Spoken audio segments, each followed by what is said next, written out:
Silenci i els colzes a la taula, així és com estan molts joves aquests dies als quals els hi toca estudiar per vacances de Nadal.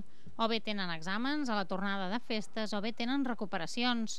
Sigui com sigui, els hi toca obrir els apunts i els llibres i repassar per tal de no suspendre.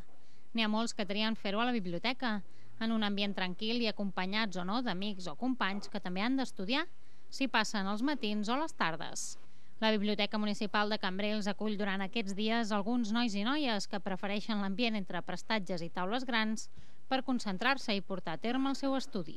Perquè em passo les vacances d'estudiar, les vacances d'anar estudiant, doncs, perquè sóc tonto i no vaig provar les primeres convocatòries i m'ha tocat estudiar al Nadal. Per qualque cosa, si vull tindre un cap d'any més o menys decent, toca estudiar ara.